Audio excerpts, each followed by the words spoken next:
Welcome, and thank you for listening to this episode of Leaps and Bounds. I'm your host, Tom Bash, and I'm thrilled to be bringing you conversations with some of the most successful CEOs, sales leaders, and home improvement professionals. When I started in this industry 20 years ago, tearing off roofs, I had no idea about what went into making a home improvement business successful. Now, having met with thousands of contractors, helping them adopt technology, and watching them grow, I'm excited to invite them on to share what's made them successful, what they're doing today to stay ahead of their competition, and the advice they have for others.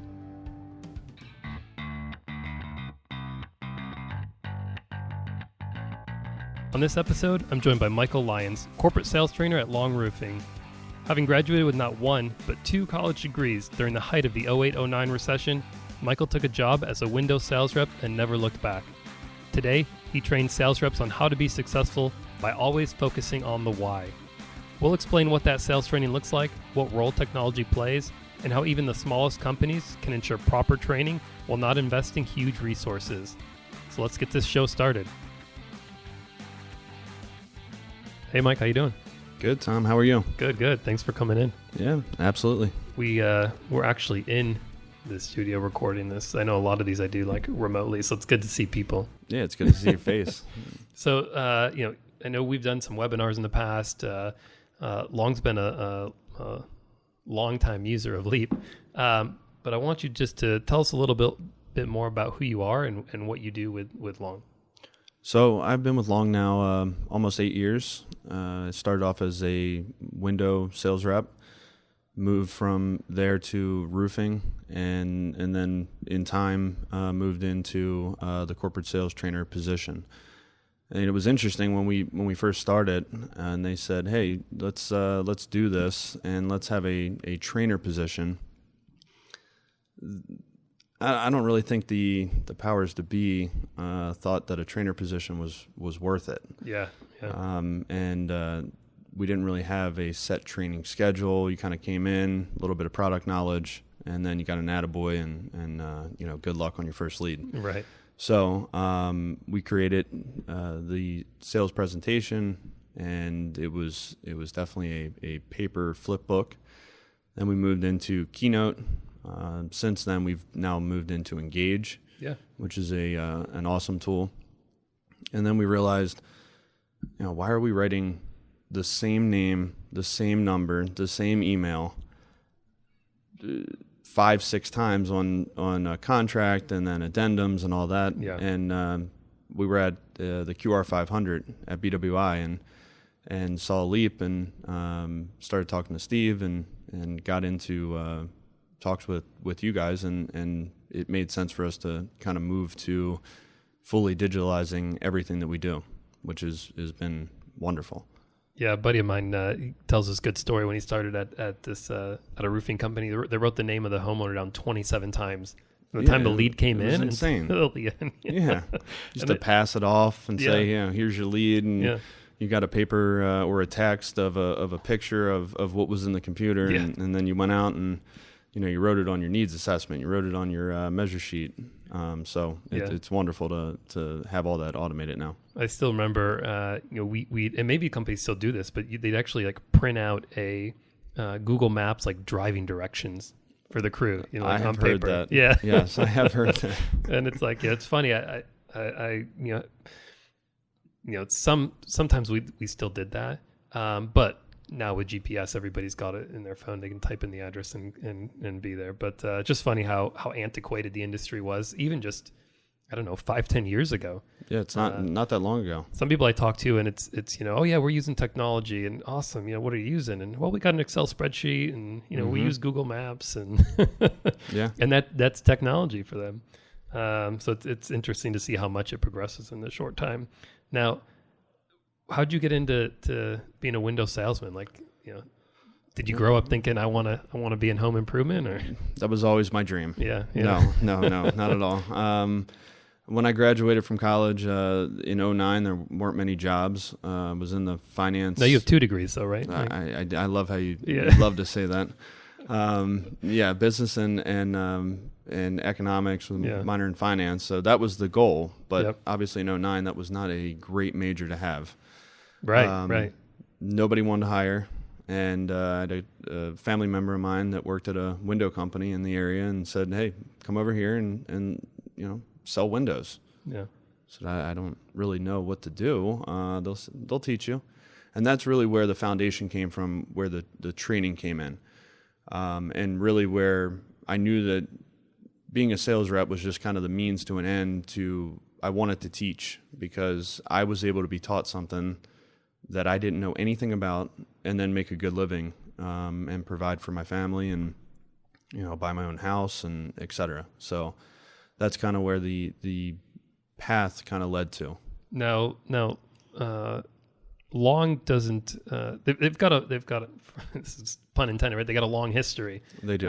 So tell us a little bit more about Long Fence and how you evolved now. So the name's been around since 1945, 75 years this year. It's unbelievable that in our industry, most companies don't last a year or 3 to 5, right. And 75 years later, the name is still around. There was a spinoff in the 90s. John DePaula worked for Mr. Long, was married to Jill Long DePaula, his daughter. And then they spun off the home division and said, hey, we want to sell windows.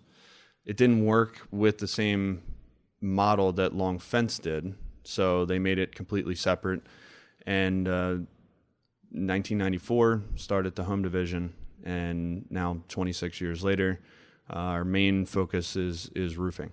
Yeah, wow. Now, is that history part of what you train new sales reps on? Oh, of course. Yeah, you knew that really well. Yeah, I mean, you gotta have a good company story, So today, I mean, Long Roofing, you're doing roofing, siding, windows, doors, and the newest product, bathrooms. Okay. And now, when a new sales rep comes in, are they learning all of that at once, or do they start with one trade? They're either going to start with roofing, or they're going to start with baths. Okay.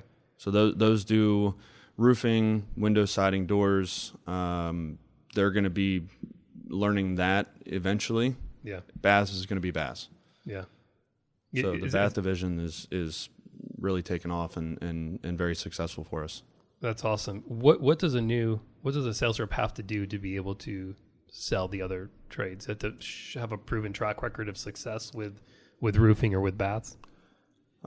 Proven track record, but also the willingness to want to learn another product. It's ironic, or I guess you could call it not ironic, that the most successful sales reps, our top reps, are versatile and sell more than one product. So it's not an accident that's the case. Yeah. So tell me, what does a day look like for you? What does you bring in new sales reps? Is it a 2-week training, or what's that look like? Yeah, 2-week training. I'm good. Good. That was a good guess. That was a good guess. You nailed it. 2-week training. Go through the steps. Learn the product, and then we put them through a mock demo so that we know what their capabilities are. Something that are looking into currently, and going to progressively probably go company-wide with, no matter what you need, whether you need to set up an email, or you need to know how to set up your phone email or a phone voicemail, but an LMS, learning management software. Mm-hmm. Yep. So that's coming into now, taking time off of my plate in person. So I can say, all right, Tom, you have to have this done by this date, and I can assign it to you. I can watch your progress. You videotape yourself, and then you send it all in through the LMS. So that's something that's really going to be next dimensional for us. Now, how many sales reps does Long have? We're in the 40s. 40s. Okay. And so how many, when you do these 2-week trainings, is it just for new reps, or are you doing it as like continual education for existing reps? So it'll be, new reps will be 2 weeks. Right. That's their initial training. But then we have follow-up training after that, 2 weeks after they finish the first 2 weeks, to see kind of after they run a couple leads on their own and say, all right, where are you? How have you progressed? I always tell them, and I've only had one prove me wrong, you're going to be the closest to the system the day you finish training. Right. So I love when they have immediate success, but I also cringe when they have immediate success because they delete things subconsciously, and then all of a sudden you sit down with them and start asking them questions, and it's like, did we actually go through training? Right. But then we do back to basics every couple months with continuing ed with our current reps. So it's very important to, I always put it to professional sports. No one just shows up on Sunday and plays football. Right. They practice all week. They practice all year. They train so that when game time comes, they're ready to go.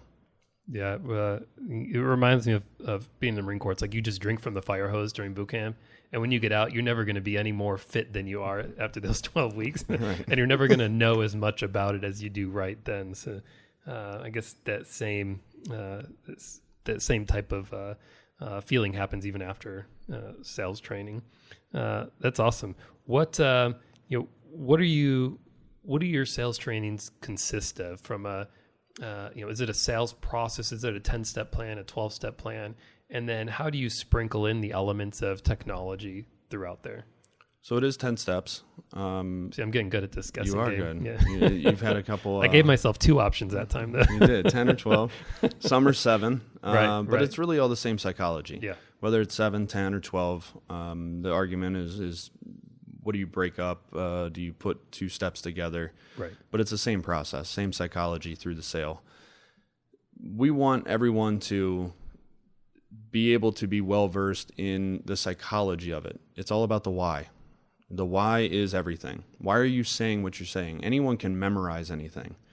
But why are you actually saying what you're saying to the customer at a certain time during the appointment? The second thing is, how are you using that IT and the technology that you're given, whether it's Leap or it's Hover or the presentation and Engage? How are you using that, and what time are you using that, and is it the appropriate time? If you set it up correctly, and I tell the sales reps, it's like building a house.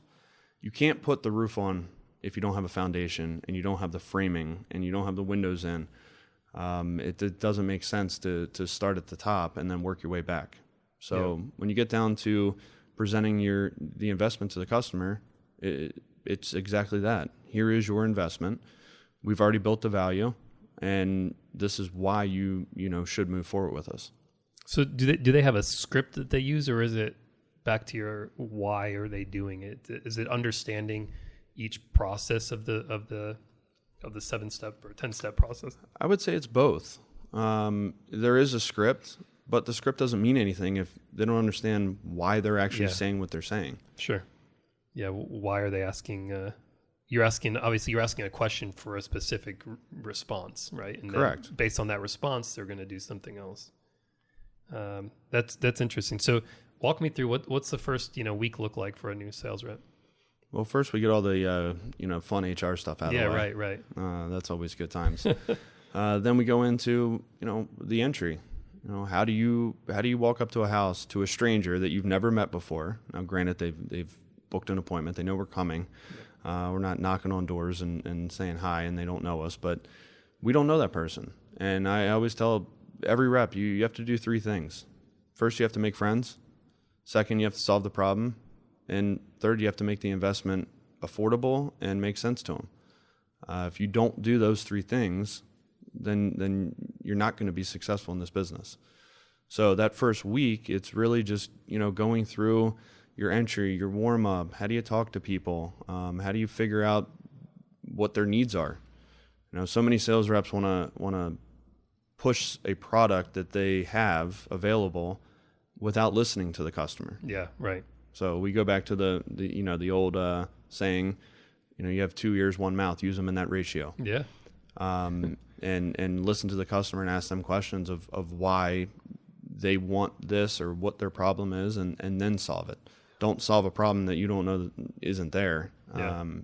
So that's the biggest thing for the first week. Did you ever watch the movie Hamilton, or the show Hamilton, I should say? I haven't, but I've been getting a lot of heat from my girlfriend to watch it. So you should watch it. But anyways, there was this interesting part in the very, very beginning, opening scene, I think, and there's everything is singing throughout this whole thing. But they say talk less, listen more, and it's like repeated a lot in the beginning, and it applies to a lot of things in life. And like you said, in sales, it's it's much more about being able to listen and understand what that customer's desired end state is versus just telling them everything about the product and how good it is and how good the company is and all those type of things, instead of just spewing out that information. To actually listen to what the customer is telling you, and then base your message back to them around that.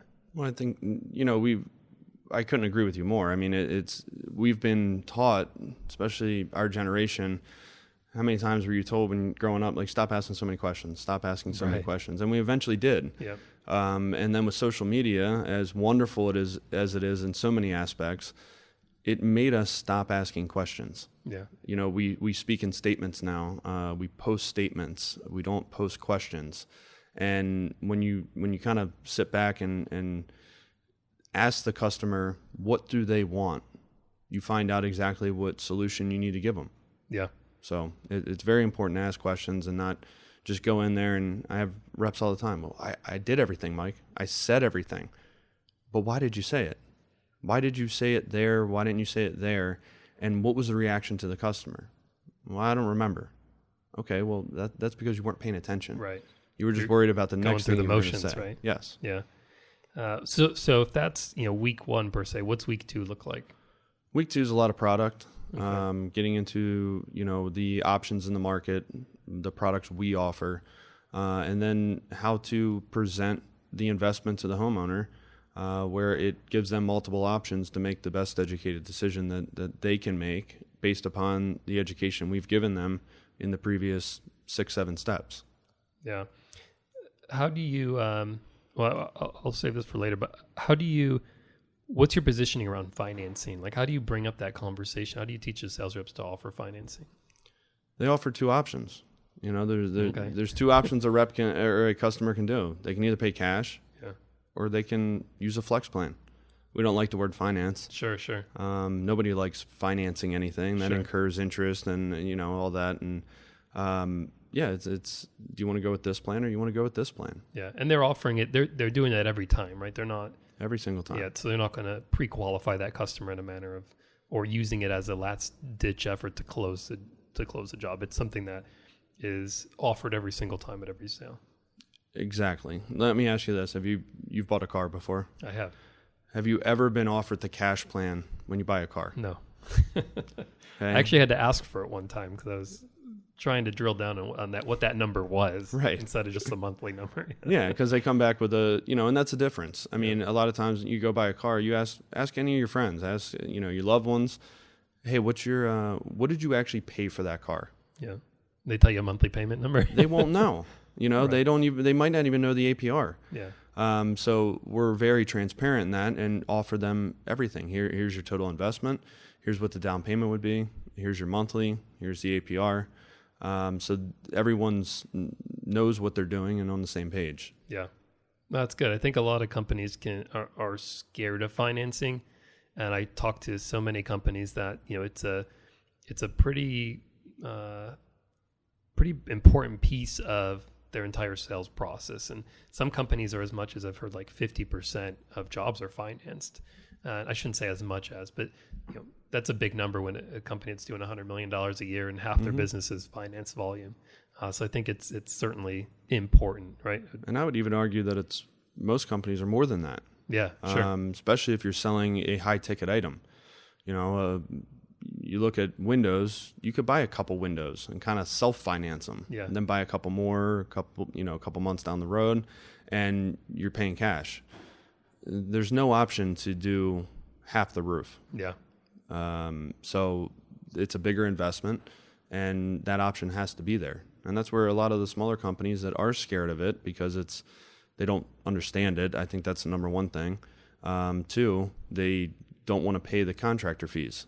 Right. They get scared of the dealer fee. But hey, 3 or 4% of zero is zero. So, if you don't offer it, you're not going to get a lot of that business.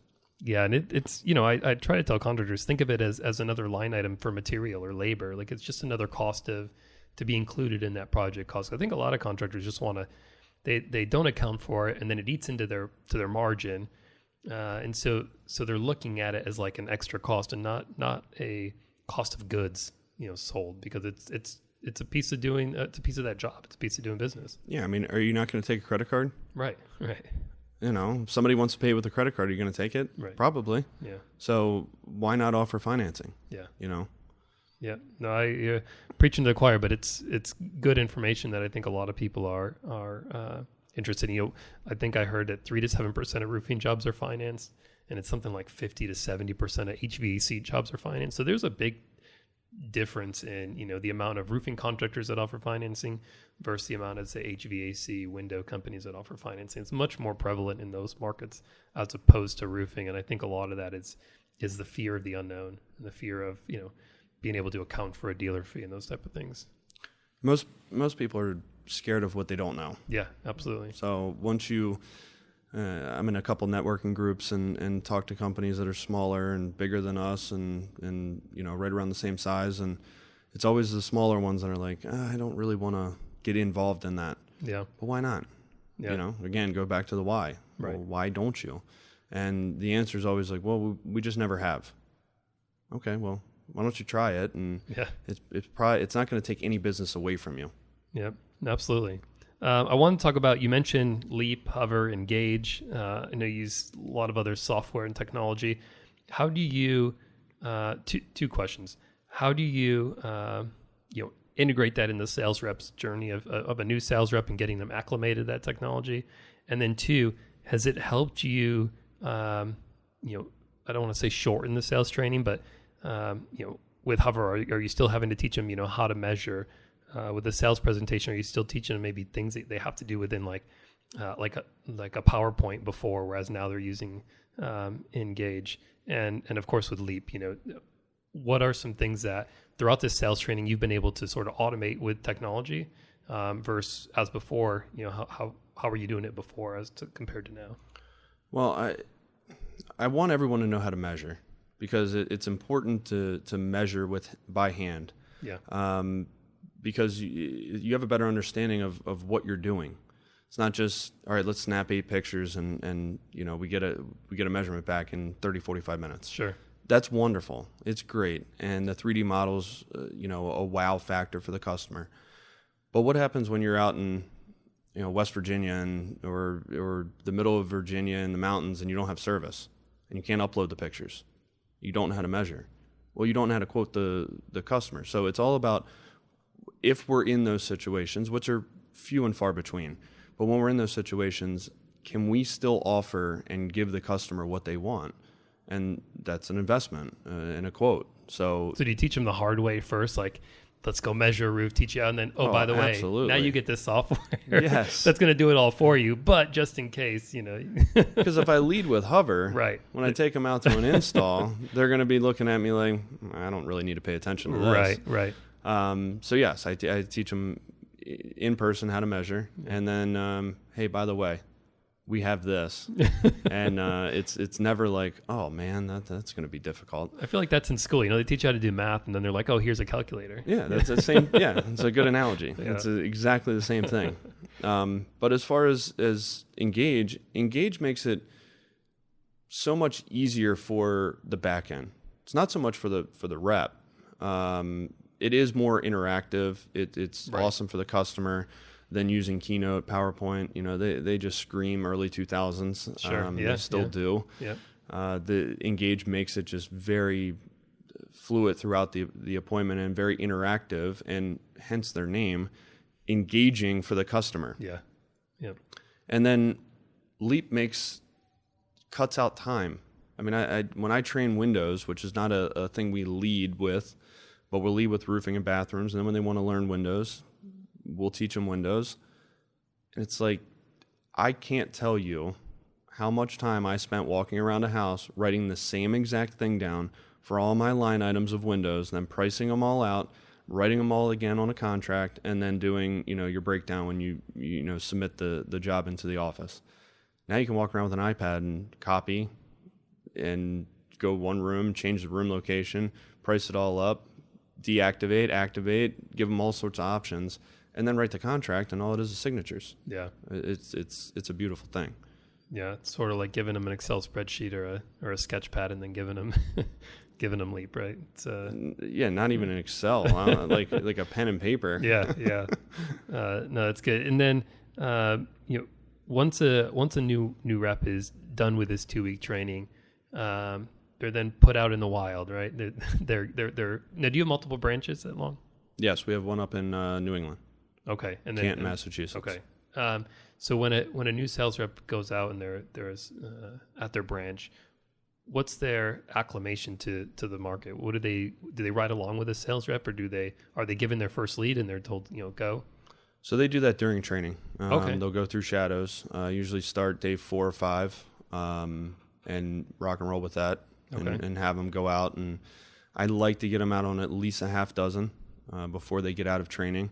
Then they do that mock demo with one of the managers, not me, and that's on purpose. Yeah. I've seen them for 2 weeks. You know their strengths and weaknesses, right? Yeah, and I don't want to play to that subconsciously. Yeah. So I have someone who has not been with them sit with them and do the mock demo, and then if they pass, they're on their own. So day one, when they're out of training, they're running their own leads. As long as they pass their mock demo. Yeah, that's awesome. That's good. Now, there's a lot of companies that aren't of Long size that are on here, and sales training is just as important for those folks as well. How did you when you transitioned into this role, what was the need that you saw or that the business saw to put you in that role? Continuity. That it's hard when you have an outside sales rep. You cannot be in, even if you have 3 or 4 sales reps. I'm sure there's people that will be listening to this that have a half a dozen reps, and they might have the ability to run with them once a week. It's almost impossible to run with 40-some sales reps once a week, twice a week. So when I can ask a question to a rep and they say, well, I'm getting this objection or I'm getting that objection, I know what they're doing. They always go to, my close isn't good. Well, it's not your close. The close should be easy. It's this that you're not asking. If you're getting 3 estimates all the time, this is the problem. And they'll look at me like I'm nuts. I'm like, listen, I'm not a mind reader, guys. I just know what you're not doing in the house to get that objection constantly. Yeah. We didn't send you the last 10 leads. The people that called in said, hey, I just want to let you know I'm getting 3 estimates. Or we're going to give it to John Smith. That he's the 3 estimate guy. No, it's you're not overcoming that somewhere in the presentation or the process to make that easy when it comes down to the end. Yeah, how many sales reps did Long have when they created this role? Under 20. Okay. Yep. That was kind of the turning point. What would you say that, companies that are smaller and maybe aren't there yet to devote a resource to training, how can they, implement some of these best practices at least a smaller scale where they don't need to, again, devote resources to it? So, Tom, if you had asked me that 6 months ago, I would have said the sales managers have to, and that's generally what the sales managers are doing. They're training, but they're managing current reps. This LMS, it's called iSpring, is the company that we're looking into. They are. This is going to take a lot of time off of my plate of in person. Sure. Also tracking. What are they doing? How are they doing? How do they do with this? How do they do with that? I can review it. The managers can review it. So instead of going out and running all these appointments, and any manager out there, sales manager that runs an appointment knows that you run a morning or you run an afternoon, that takes half your day. Yeah. Driving there, sitting in the appointment, reviewing it with the rep, and you've only really influenced one person. And you might have 10 to 12, 15 other people that you're responsible for. So really, is that going to take 3 months? Once a week? Is it you're gonna be out of the office for the whole week? So this is in my opinion going to be instrumental in us taking time off of our plate of in-person training, but be much more effective. Yeah. So it sounds like technology will be an important thing for contractors that are maybe smaller. If they have the right technology, like an LMS, that can help them manage the training and new sales reps, and not to train them, but to give them the resources that they need to be successful without having to spend their time to train them and get them up to speed. Yeah, I mean, you think we run a 100-mile radius of College Park, right? That's in Maryland, probably. That's in Maryland. I'm sorry, College Park, Maryland. Yes, where the University of Maryland is. You have a rep that runs a 10 o'clock lead, and calls you and says, "Hey, I didn't do well at this. I didn't do well at that," or says, I don't know what I didn't do well at. Okay, well, before your 2 or your 6 o'clock, you have a couple hours. Why don't you do this step and this step in the LMS while you're sitting in a parking lot instead of watching Netflix? Right. Do this, and then I can review it, and we'll talk again in a couple hours before you run your next appointment. Instead of saying, "Hey, I need you to drive in 90 minutes to the office so I can sit with you in person," and take their time and take my time, and it's much more effective to do it that way. Yeah, that's really helpful. I wanted to touch real quickly on how has the team been able to adapt to the pandemic and the current conditions? I mean, what are you seeing out there? Is it business as usual? Well, first, I couldn't be more proud of everyone that I work with how we've gotten through this. We're COVID free. We've taken the necessary steps and the precautions to make sure that is we have the best chance of not having that infect the company. But we've just been listening to the customer. Again, it goes back to listening. If they want us to do a virtual presentation, then fine.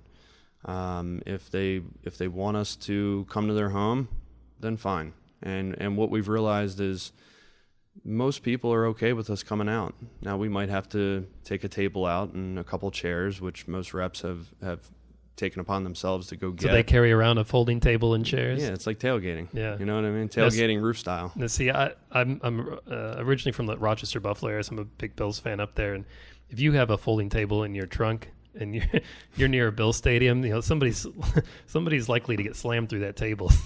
Nobody's been slammed through a table. We haven't broken any tables yet. No, we have not. Nobody jumping off a roof. And no, it's kind of. I guess we could. The analogy would be a Ravens-Steelers game. Yeah, right. So the many tables broken at that. Yeah. We haven't had any tables broken at an appointment. Yeah. So it's been good. No, that's really interesting. And so from a consumer standpoint, a homeowner standpoint, what's been their expectation? I don't really think the people know. And when they don't know what we're going to do anyway, pre-pandemic. Yeah. They know we're going to come out. We need 60 minutes of their time. And then we kind of, the rep sets the agenda. That's part of the entry. Now it's, hey, we're going to come out, and we let people tell us, we don't want you to in the house. Okay, that's fine. The representative coming out will have, a different way of presenting this for you, whether it's a table and chairs out in the yard, sitting on the patio, sitting on the back porch, pitching through a screen door. That's happened many, many a times. Really? So just like before, when we adapted to carbon copies to Leap, Keynote to Engage, pre-pandemic to pandemic, it's you just adapt and keep going forward. Now, they're not, when a lead comes in, assuming if, let's say, do you have a call center? Mm-hmm. So when a lead comes into the call center, are they asking questions like, can a rep come inside? Or are they just assuming that, hey, we're setting our meeting just like we've always set, and if the homeowner has some kind of requests, then we'll meet those requests at that time? So it's business as usual, okay. Unless the customer brings something up. The only thing that we've really come into, and we solved it quickly, was, are you going to be home? That was always a question we asked prior to. Yeah. Are all decision makers going to be there? Nowadays, well, everyone's of home. course. Yeah. The answer is 100% yes, because everyone's there. But what if they're working from home? It's a 2:00 appointment on a Tuesday, and we get there and the other individual's on a conference call. Okay, well, that poses an issue. Yeah. So we just tweaked that a little bit and said, are both of you going to be able to meet with us for at least 60 minutes. And that has changed, that tune or that result very quickly. Yeah. No, it's interesting. I think the general consensus I've heard is that while companies were ready to pivot and make whatever necessary changes they needed to, the consumer expectation or the homeowner's behavior hasn't been that, which dictated they move to some kind of completely remote environment. Right? There's still an appetite for a sales rep to come in the home and meet with that homeowner, or do it outside with a table and chairs setup. So it's really interesting. That's I think good feedback for people that are maybe unsure of which way to go. Well, I've talked to many companies that went 100% virtual, thinking they were getting ahead of it, and then that wasn't a bad decision. No one knew what was going to happen, but they did that, and then they realized, well, we're probably closing about 20% less by doing that. So then they quickly changed their tune, said, all right, well, we're just not going to bring it up. Okay, well, if you don't bring it up and the customer brings it up, again, it's listening to them. But when you have someone who's not scared, and we're going to take the necessary precautions, but then we ask them all these questions, all of a sudden they become scared. And they're like, no, I don't want you in my house. Let's do it virtually. So you're kind of setting them up to go down that path. Yeah. Now you're I imagine you're the guys, girls, they're carrying all the PPE, so they've got face masks. Are they wearing like the booties in the home on the shoes? And absolutely. What else would they have with them? Masks. They have gloves. Okay. They have spare masks for the customer. Okay. In case the customer's at home and I left my mask in the car, or I can't find it, or whatever. Okay, well we have a spare one, wrapped in plastic for you, and here you go. I've heard some companies have like a hand washing station for their when the production, when the guys are there to actually tear off the roof or put a new roof on or install whatever. Yes, that's required in Massachusetts. Oh, is it? Okay. Yes. So at every install that we have in our New England branch, there is a hand washing station. Okay. That was a challenge in the beginning. Yeah. But you got to adapt, and we got to do what we got to do. So we have a hand washing station, and the Commonwealth of Massachusetts has been checking that frequently. Yeah, they're keeping you honest. Yes, that's they good. are. Well, Austin, this has been really good. We're going to wrap up here in a minute, but I wanted to ask you one last question. What advice do you have for sales managers or owners that don't have the resources to bring on a sales trainer? Well, I go back to, you have to have some sort of training. You have to have some sort of continuity in what you're doing. Unless you're going to ride with those reps every single day and know what they're doing, you have to be able to ask questions and find out what they're doing without being with them. Right. And that's the most important part. This LMS that I've talked about a couple times, it's not that expensive. You're talking about a little over $1,000 a year to have this, and yes, you'll have to build it out. It's PowerPoint based, but it's not difficult. It's very, very easy in there. And that would be my biggest push right now to, and I'm not plugging iSpring at all. Sure. They don't even know that I'm talking about them, but I just, there's a lot of technology that comes across my plate, and, from stemming from you guys and webinars we've done, and people are like, hey, do this, do that. And then once you get into it, the implementation's hard. Yeah. That's the biggest thing. Yeah. And we've talked about that. That's implementation. The idea is great. The money might not be an issue, but it's the implementation, and this one's pretty easy to implement. That's good.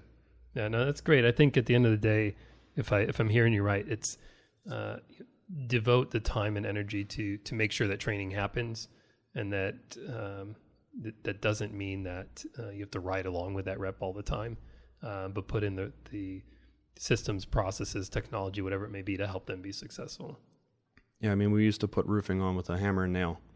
Now we use a nail gun. So, use your resources that are out there that aren't going to break the bank, but that you can make happen. Well, Austin, this has been really good information that you've shared. I think a lot of people are going to take a lot away from this on how they can better their teams and give them more training. So really appreciate you coming on. Absolutely. And I'm sure we'll talk again soon. So thanks. Thanks, Tom. Well, that'll do it for today's show. I truly hope you enjoyed this episode of Leaps and Bounds. If you did, be sure to leave us a 5-star rating and review and subscribe to the podcast. We look forward to bringing you more exclusive conversations with some of the most successful home improvement leaders. If you're interested in learning more about Leap, be sure to check us out at leaptodigital.com or follow one of our social channels. Until next time, see ya.